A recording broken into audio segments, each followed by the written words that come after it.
Bonsoir. Le Canadiens de Montréal are proud to select David.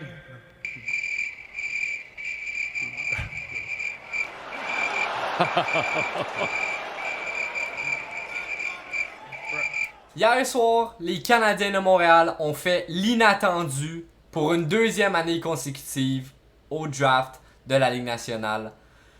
En repêchant au 5e choix David Reinbacher, prononcé David Reinbacher, comme Schumacher, le conducteur de F1.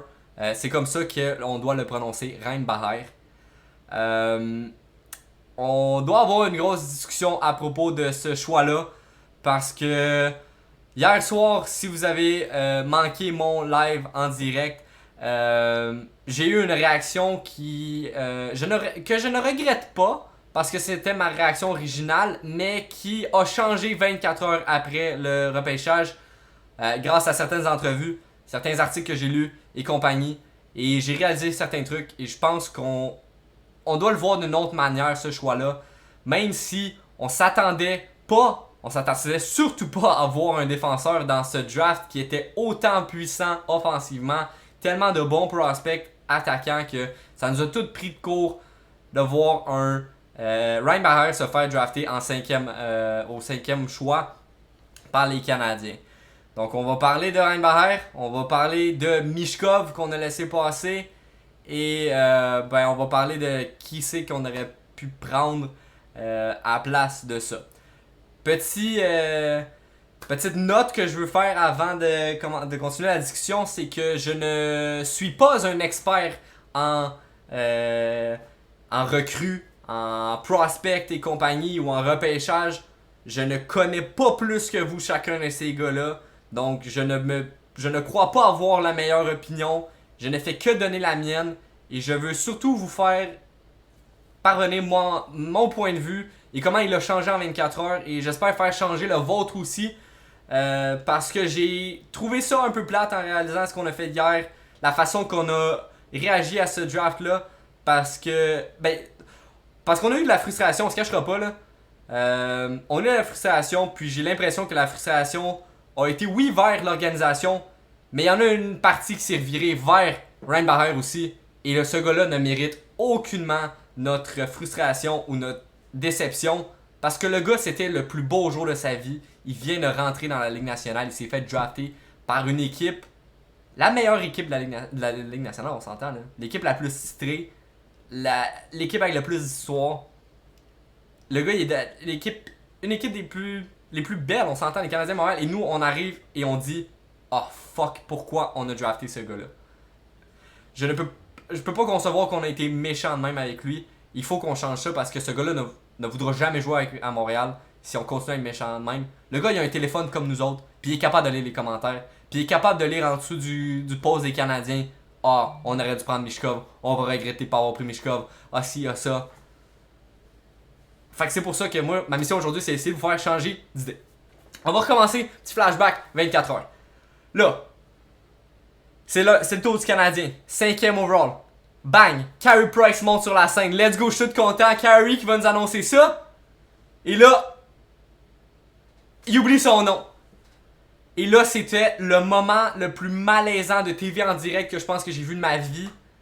Voir Carey complètement perdu, se retourner en arrière, chercher de l'aide parce qu'il a oublié son nom.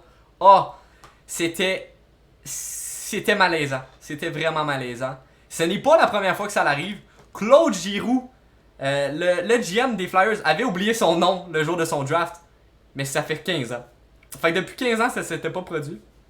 Ou du moins avec un joueur aussi gros. Et ça s'est reproduit hier. Et ça va faire le tour des internets pendant des années. On va voir pendant des années au draft les flashbacks de Price complètement perdus.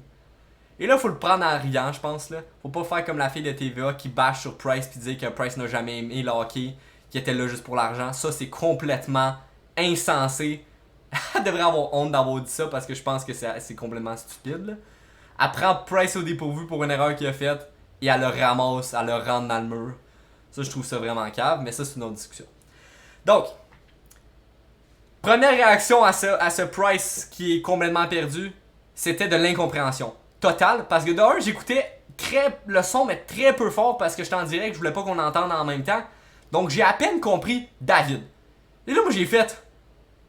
Est-ce qu'il veut dire une ville? Il veut dire genre Davidson, David quelque chose, une ville? Moi je m'attendais à Saint-Pétersbourg ou quelque chose. Il dit David. Là je suis comme David. Y'a pas de prospect que ça va être David. Moi j'étais Zach Benson, Dalibor Dvorsky, je sais pas moi. Soit Mishkov. Mais non, David. Puis là, confusion pendant un 5 secondes. Là, Kent Hughes s'avance. Puis là, il dit. Là, il dit David Reinbacher. Reinbacher, qui est pas Reinbacher, je vous l'ai dit, c'est Reinbacher. Comme, je vous l'ai dit, Schumacher. Et là, dans ma tête, c'est genre. Qu'est-ce qui se passe? Je suis complètement abasourdi. Puis pendant un bon 2 minutes, là, je suis genre, qu'est-ce qui vient de se passer? Et à ce moment-là, l'incompréhension, je pense que c'est tout à fait normal. On s'est vraiment fait. C'était une méchante curveball, ça, de voir Reinbacher se faire prendre par les Canadiens. On s'attendait surtout pas à ça. Mais c'est ensuite de ça qu'est venue la frustration. Et là, je crois qu'on s'est laissé emporter pas mal. Je veux pas regarder mon live une deuxième fois parce que je vais être probablement. Je vais probablement regretter la réaction que j'ai eue. Parce que ce gars-là ne doit pas mériter ça du tout. Et quand on y pense, là, genre on va en parler un petit peu plus de Reinbacher, là, mais moi surtout ce qui m'a pris de plus dépourvu, là, c'est que je ne connaissais pas ce gars-là. Avant la semaine dernière, je n'avais jamais entendu son nom. Donc moi à mon avis, c'est genre, ok, tu prends un complètement inconnu et tu le mets là, c'est rendu ton joueur. Fait que c'est pour ça que j'étais un peu frustré. Mais après ça, dans les 24 heures suivantes, j'ai appris à connaître Reinbacher. Et de certaines entrevues que j'ai écoutées au 91.9 Sport, des articles que j'ai lus, Reinbacher a un potentiel pour devenir un défenseur numéro 1, à la limite numéro 2, dans les meilleurs cas. Et quand tu y penses, à Montréal, est-ce qu'on a un défenseur numéro 1? Et je pense que la réponse est non. On va revenir sur les défenseurs numéro 1 juste après. Avant, je veux qu'on réanalyse un peu la stratégie de repêchage. Parce que moi, dans ma tête, en rentrant dans ce repêchage-là, t'avais 2 stratégies de repêchage. Tu repêches selon tes besoins. A.k.a. le draft de Kotkaniemi. On avait besoin d'un centre, on draft Kotkaniemi. Et on a vu ce que ça l'a donné. On n'a pas pris le bon gars et ça a donné ça. On est allé avec nos besoins. La deuxième façon de draft, c'est en draftant le meilleur disponible. Est-ce que Reinbacher au 5e rang était le meilleur joueur disponible? Le futur va nous le dire. Mais quand que je suis arrivé à ça, je me suis dit, c'est pas le meilleur joueur disponible et c'est pas ce qu'on avait besoin. Qu'est-ce qu'on a fait? Et là, j'ai commencé à creuser. Et là, on cherche nos défenseurs. Est-ce qu'on a un vrai défenseur numéro 1? Et la réponse, c'est non. Goulet, je suis désolé, mais je ne pense pas qu'il va devenir un défenseur numéro 1 à la Hedman, à la Pietrangelo, à la Makar. Il sera pas ça. Lane Hudson, peut-être, mais on est encore loin de ça. Jack il ne le sera pas et compagnie. Donc, on en avait besoin d'un. Et oui, on s'attendait à un attaquant. Oui, on a besoin d'un attaquant pour scorer. Oui, il faut scorer pour gagner des Coupes Stanley. Mais on a aussi besoin d'un défenseur numéro 1. On regarde les 5 dernières Coupes Stanley. Vegas, il y avait 2 défenseurs numéro 1.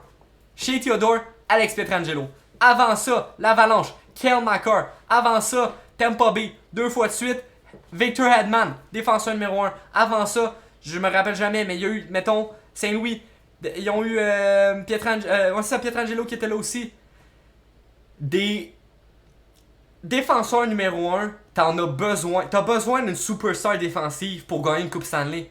Tu vas pas gagner une Coupe Stanley avec Scott Gomez en défense. Ça ne se fera pas. Ça t'en prend un. Et là, ce qui nous a frappé hier, et ce que j'ai réalisé, c'est qu'on est beaucoup plus loin d'être compétitif et de vouloir espérer une Coupe Stanley que l'on pensait. Parce que oui, il nous manque des pièces en attaque, mais il nous manque aussi des pièces en défense parce qu'on n'avait pas un défenseur numéro 1. Et il nous manque aussi un gardien numéro 1. Donc on est loin. Kent Hughes s'est dit, garde, on va régler quelque chose là. On va prendre un défenseur qui va peut-être devenir notre défenseur numéro 1. On prend une chance. Et là, Reinbacher. Reinbacher est un gars qui a joué en Russie, pas en Russie, c'est moi, dans la Ligue suisse, 2 ans. J'ai écouté une entrevue qui a été faite avec son coéquipier, un Québécois. Je ne me rappelle pas de son nom, ça m'échappe. Mais ce gars-là a joué et dans la Ligue américaine et dans la Ligue suisse. Il disait que la Ligue suisse était plus forte que la Ligue américaine. Donc ça, c'est quand même bien. Et Reinbacher a dominé en Ligue suisse. A été le défenseur numéro 1 de son équipe la 2e année. A été sur le powerplay. A été probablement sur l'infériorité numérique, mais il n'en a pas parlé dans l'entrevue. Et il a été bon. Il a été là 2 ans et ce que son coéquipier disait, c'est qu'il s'est amélioré de façon fulgurante et qu'il n'y avait rien de négatif à dire. On s'entend, c'est son coéquipier, il ne va pas dire de la merde dessus. Mais son coach a également dit quelque chose d'intéressant. Il a dit que chaque défi que Reinbacher faisait face, il était capable de le relever. Il faisait tout pour s'améliorer. Et ça me fait penser à quelqu'un. Ça me fait penser à Martin Saint-Louis.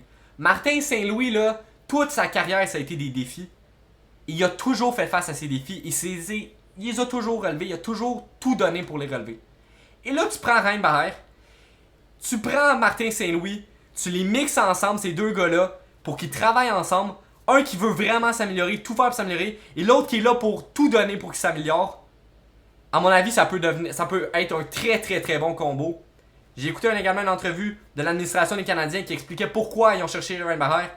Une des parties de pourquoi c'était qui correspondait à la culture de l'équipe, ce qu'on recherchait avec Kent Hughes, Gorton, Martin Saint-Louis et tout le reste de l'administration.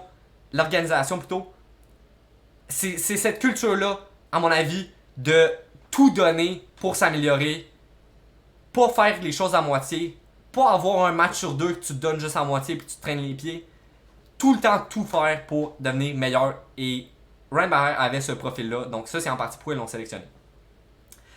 Maintenant, est-ce que ça fait la discussion sur Reinbacher? Reinbacher, il est très grand, 6 pieds 2, rapprochant de 6 pieds 3. Il y a eu quelque chose à la main, en tout cas j'ai entendu quelque chose, il a fait des tests physiques, puis ça l'a donné que il avait pas fini de grandir, ses os pouvaient encore pousser. Fait que le gars va peut-être donner 6 pieds 4. C'est un Moritz Seider, ça pourrait être un tank qui, non seulement il a un gros physique, mais se déplace bien, bon coup de patin. Et là, lui, une de ses faiblesses qu'il a donné, c'était son côté offensif. Donc regarde, il sait déjà ce qu'il va améliorer. Le gars, à mon avis, est prêt à donner tout ce qu'il veut tout ce qu'il peut pour aider l'équipe. Donc, je suis quand même, en apprenant plus sur Reinbacher, je suis pas déçu. J'ai été surpris, on se le cachera pas. Parce que moi, je m'attendais à numéro 5, un Matvei Michkov. Et là, pourquoi ça ne s'est pas produit? Je vais vous dire pourquoi. C'est parce que la situation était difficile. Et on a été les premiers à avoir la situation difficile, je vous explique pourquoi. Parce que de 1 à 4, t'avais Bédard, Fantilli, Carlson et Smith. J'ai switché l'ordre un peu là. Mais ces 4 gars-là, c'était sûr et certain. Pas sûr et certain, mais ils ont un potentiel exceptionnel. Ces gars-là vont, à 99% d'après moi, vont faire la Ligue nationale. Mais après ça, t'arrives à Michkov. Michkov, lui, c'est le russe risqué. Et après ça, t'as une drop. T'as une drop des prospects qui, en Benson, Dvorsky et compagnie, vont peut-être pas faire la Ligue nationale ou peut-être pas devenir des joueurs top 6. Fait que là, t'arrives à, est-ce que tu prends le russe qui a encore 3 ans dans la Ligue nationale, qui va peut-être jamais venir, qui va, peut-être jamais venir, on va revenir sur Michkov après, là. Il va venir d'après moi, là. Ou tu y vas pour un attaquant qui est pas certain qu'il va vraiment faire un top 6 pis t'es pas trop sûr. Ou tu y vas avec le défenseur, le meilleur défenseur du draft, qui a du potentiel pour devenir défenseur top 1, top 2. On était la première équipe à avoir ce dilemme-là. Et regarde, on a pris Reinbacher, et ensuite de ça, Arizona a pris un autre défenseur, Simachev. Et une des raisons qui a été sortie, que j'ai entendu, pourquoi le Canadien aurait pris Reinbacher, c'est parce qu'ensuite de ça, l'Arizona aurait pris un défenseur et aurait probablement pris Reinbacher. Mais faut pas se fier sur ce que l'Arizona fait, parce qu'on s'entend, c'est les Coyotes de l'Arizona. Une franchise en décrépitude qui leur reste maximum 1 an à mon avis à cette place-là, ou du moins dans leur Mullet Arena là. ça va pas bien. En Arizona, là, ça va pas trop bien. Fait que, regarde ce qu'ils font, on s'en fout, là. Mais j'ai entendu ça aujourd'hui que Arizona aurait probablement pris Ryan, mais ça justifie pas le choix. C'était juste une petite anecdote que je voulais donner. Mais on peut se retourner sur Michkov, là. Michkov. Le gars va peut-être faire 100 points dans la Ligue nationale. Un jour, va peut-être le faire. On le sait juste pas. On a aucun moyen de le savoir pour l'instant. C'est le temps qui va nous le dire. Ce qui est certain, mais que j'ai entendu, c'est que Michkov a eu 2 discussions, 2 entrevues, 2 rencontres, comment vous voulez les appeler, je m'en fous, avec les Flyers. Une en secret, de ce que j'avais compris. Il les aurait convaincus qu'il voulait aller jouer pour eux et qu'il voulait se faire drafter. Fait que, ça veut-tu dire qu'il aurait sabotagé c'est un verbe? Fait un sabotage à ses autres entrevues pour spécialement aller avec les Flyers? C'est peut-être une option. Fait que peut-être quand ils sont arrivés face aux Canadiens, les Canadiens face à Michkov, ils ont fait comme ah, le gars il répond pas les bonnes réponses là, il a pas de l'air il a pas de l'air d'être ce qu'on recherche, la fameuse culture comme je vous parlais tantôt là. Il l'a pas là. S'il l'a pas, on va pas le prendre. Mais, rendu aux Flyers, il a tout répondu comme il fallait, puis il voulait aller jouer là. Mais un truc qui ne fonctionne pas dans ma tête, c'est pourquoi est-ce que Michkov voudrait aller jouer à Philadelphie. Michkov, là, le gros Michkov, là. Le gars qui voulait juste faire des entrevues à certaines équipes, qui vient de la Russie, qui a son contrat, qui se prend pas pour de la merde, on s'entend, qui voudrait aller jouer à Philadelphie. Une équipe qui a rien qui s'en vient pour eux, là. À part Cam York. Cam York, on rit un peu de Cam York, là, mais c'est qu'on va pas la trouver drôle, là. L'année qu'on a pris Caulfield au-dessus de Cam York, après Cam York, là, on a bien ri des Flyers, là, mais si un jour Michkov devient un joueur de 100 points, puis nous on a pris Reinbacher, puis on leur laissé Michkov, ils vont nous retourner le couteau dans la plaie assez vite. Là. Fait que. Regarde. Michkov, c'est risqué, mais Michkov, il a dit. Il s'est fait poser la question quand est-ce que tu vas arriver dans la Ligue nationale? Il a dit je le sais pas, on verra. Fait qu'il a pas dit dans 3 ans, en fait, mon contrat, là. Moi, à mon avis, ce contrat-là, là, 1 an, 2 ans, il va se faire racheter, il s'en vient en Ligue nationale. Mais est-ce qu'il va devenir un joueur de 100 points? Peut-être, peut-être pas. Mais, une chose qui est sûre, on peut faire un parallèle avec l'année, je pense que c'est 2005, l'année de Sidney Crosby.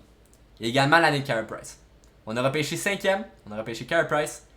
Et moi, j'avais 2 ans à ce moment-là, je n'étais pas présent. Mais de ce que j'entends de ce repêchage-là, au départ, les partisans n'étaient pas contents de la sélection de Price. Pourquoi? Parce qu'ensuite de ça, Anze Kopitar s'est fait repêcher. Et là, quand tu y penses, là, Anze Kopitar, là, tout un joueur de hockey, là, tout un centre, il a gagné des Coupes Stanley, et pendant ce temps-là, nous autres, on n'en a pas gagné. Mais, dans les 15 dernières années, t'en as-tu entendu un qui disait « Ah, qu'on aurait dû prendre Anze Kopitar à la place de Carey Price ?»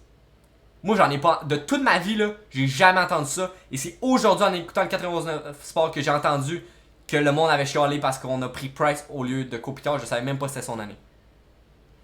Mais la performance de Price, ce que Price est devenu, a complètement fait oublier qu'on a laissé passer Anze Kopitar.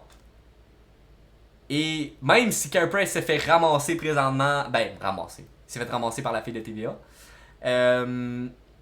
Moi, ce gars-là, là, va rester mon joueur préféré dans mon cœur pour toute ma vie, probablement, parce que j'ai grandi en suivant ce gars-là.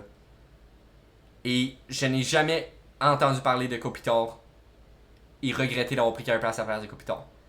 Fait que là, ça amène mon point de ok, peut-être que Michkov va faire 50, 60, plus 60, 70 points par année, 80 mettons dans ses meilleures années.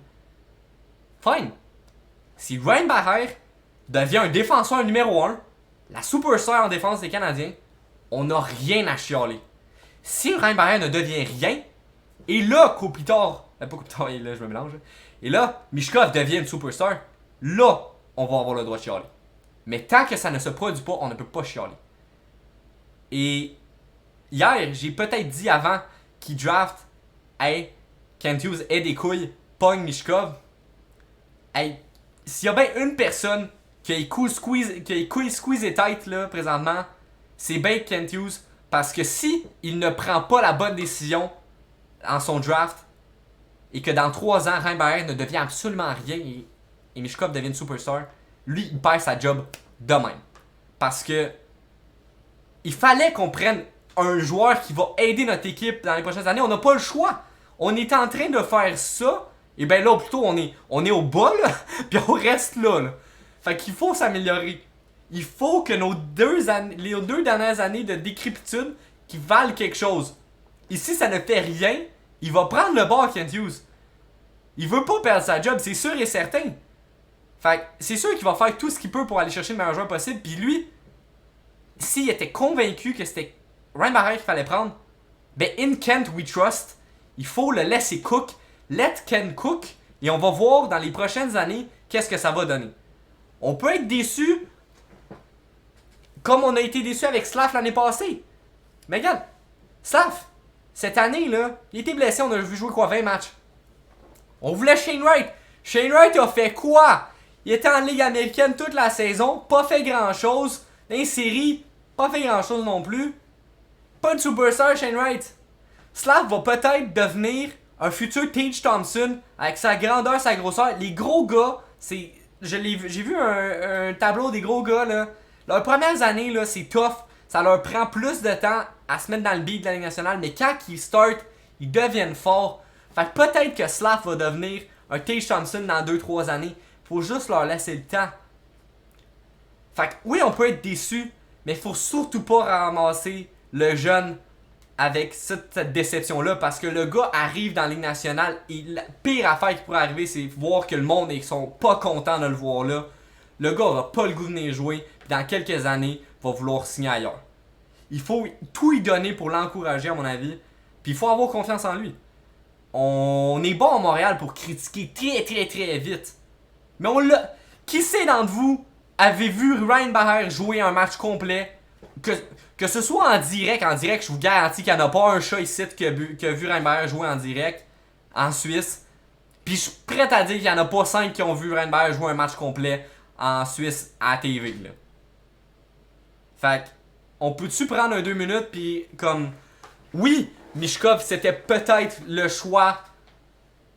Le joueur qui est le meilleur prospect qu'on aurait pu prendre, je sais pas. Mais c'est pas ça qui est arrivé. Là, ensuite de ça, on en a parlé, tu sais, ça aurait pu être Benson, ça aurait pu être Dvorsky, ça aurait pu être je sais pas qui d'autre. Mais ces gars-là, ça aurait peut-être pas été des joueurs top 6. Peut-être Reinbacher sera pas un joueur top 1, un défenseur top 1. Faut juste leur laisser le temps. Un autre petit truc qu'on peut prendre en considération, c'est que, oui, on a peut-être beaucoup de défenseurs avec Goulet, Jacky, Harris, Mayu, Hudson et compagnie. Mais on n'a jamais trop de défenseurs, les gars. On n'a jamais trop de prospects. Et c'est ça l'important. Le mot, c'est prospect. C'est pas des bons défenseurs. C'est des bons prospects. Ces gars-là sont pas encore dans la Ligue nationale. On sait pas. Peut-être qu'il y en a juste 3 d'entre eux qui vont faire la Ligue nationale. Mais mettons que les 6 font la Ligue nationale et c'est tous des défenseurs top 4. Ben, on est dans un beau problème. On les échange. Et on échange 2 de ces bons défenseurs-là contre un attaquant top 6. Et là, boum! On est capable d'améliorer notre attaque de même sans même devoir le drafter. Fait qu'on peut passer par un autre moyen de développer des défenseurs pour arriver à aller chercher des attaquants. On n'a jamais trop de défenseurs, et je quote Samuel Montembeault. On en a jamais trop. Je pense que. Oui, on en a beaucoup. Je suis d'accord avec vous autres. On a beaucoup de prospects. On a beaucoup plus de prospects défensifs que de prospects offensifs. Mais, on peut toujours faire des échanges. Des jeunes, bons défenseurs. On les échangera. Et surtout qu'il est défenseur droit, je crois, Ryan Maher. Et on n'en avait pas. Ou on en a pas beaucoup. À mon avis, ça fonctionne. À mon avis, j'ai pas de problème avec le fait qu'on ait plus de défenseurs que d'attaquants. Regarde, au final, je vous l'ai dit, on a besoin d'un défenseur top 1. C'est ça la réalité des choses. Donc, je crois que c'est ce qui complète ma discussion sur le draft d'hier. Je ne prendrai pas de temps pour parler des autres picks parce que je ne connais vraiment pas ce qui est sorti plus loin. Ce qu'on a entendu parler depuis les 24 dernières heures, c'est de Ryan Maher. Et regardez, il faut prendre ça avec un grain de sel pour l'instant. Puis faut surtout se mettre dans la tête aussi qu'on n'est pas prêt à compétitionner. Ça va prendre du temps, ça nous prend d'autres attaquants. Défenseurs vont peut-être être corrects avec Ryan Maher s'il devient le défenseur numéro 1. Mais on a encore besoin d'un gardien aussi. On en a drafté 3 là. Peut-être qu'il y en a un d'entre eux qui va devenir notre futur gardien numéro 1. On le sait pas. Ça prend du temps. Faut être patient. Mais la patience à Montréal, on l'a perdu parce que ça fait des années que on draft put et qu'on est déçu. On a plus tellement confiance en l'organisation et je pense que c'est là que vient nos critiques aussi faciles. Non seulement ça, mais aussi, tu sais, dans les 15 dernières années, les Canadiens ont fait quoi? Ils sont allés en finale de Coupe Stanley une fois, l'année COVID. Avec Carey Price, ils sont allés en finale de conférence, l'année que s'est blessé. Mais autre que ça, moi, mes souvenirs de Canadiens compétitifs, ça date de très longtemps. Et on commence à être tanné. On est une franchise, on est un fanbase, on est des partisans qui adorent le hockey, qui veulent gagner. Puis quand on va gagner, on va être tellement content. C'est juste que on n'a plus de patience. Fait qu'on est vite sur le jugement puis sur la critique. Mais déjà que ça doit être tough de rentrer dans la Ligue nationale, faut pas en mettre un petit plus sur Reinbacher. Puis un truc que j'ai trouvé tough de le voir monter sur la scène, j'ai pas trouvé qu'il a souri ce gars-là. J'ai trouvé ça plate parce que je me dis, regarde, le gars, il a-tu même pas le goût d'être là? Est-ce que c'est le fait que Price a moffé son nom, l'a oublié, que ça l'a mis off, puis là, il était. Ça l'a déçu un peu? Je sais pas si c'est ça. Mais après ça, j'ai vu des entrevues qu'il a faites et tout, puis il y avait des sourires, il avait l'air content. Mais mettons que ça a probablement pas été le draft qu'il imaginait. Ça a dû être autant malaisant pour nous autres, ça a dû être malaisant pour lui aussi parce qu'il savait clairement que c'était le seul David dans le top. Puis il doit s'être levé, puis là il attendait. J'ai pas vu la caméra sur lui à ce moment-là, mais toute la caméra était sur Price, ça c'est certain. Mais regardez, on lui laisse le temps. On va voir dans quelques années. Faut pas lâcher. La prochaine année, préparez-vous à une autre année au fond du classement, les gars. Peut-être si on n'a pas beaucoup de blessures, on va peut-être avoir une course pour les séries, mais ça me surprendrait parce que je pense pas que c'est Alex Newhook qui va nous aider à faire les séries. Puis, regardez, au moins avoir un autre choix, peut-être top 5, top 10 l'année prochaine. Ça va nous permettre d'avoir un autre bon prospect pour le futur. Puis déjà, j'ai commencé à entendre un peu de blabla sur le draft l'année prochaine. On va avoir d'autres bons prospects offensifs l'année prochaine. Pas de la trame de Connor Bedard, mais regarde, si avec un peu de chance on est capable de montrer, puis peut-être même gagner la loterie, who knows? Peut-être avoir quelque chose l'année prochaine, mais on laisse une chance à Reinbacher. Fait que sur ce, on se revoit très bientôt. Slacker les commentaires négatifs. Je pense qu'il faut essayer d'être un petit peu plus optimiste. Je comprends la frustration 100%. Je l'ai vécu hier. Faut juste faire la part des choses. Puis je pense que en écouter, en entendre parler plus, c'est rassurant. Puis j'ai juste hâte de voir ce gars-là jouer. Puis m'a peut-être m'acheter des billets pour aller voir le Rocket l'année prochaine pour aller le voir jouer de mes yeux vus. Et on va voir c'est qui ce Reinbacher là. Prenez soin de vous autres. On se revoit très bientôt. Bye bye.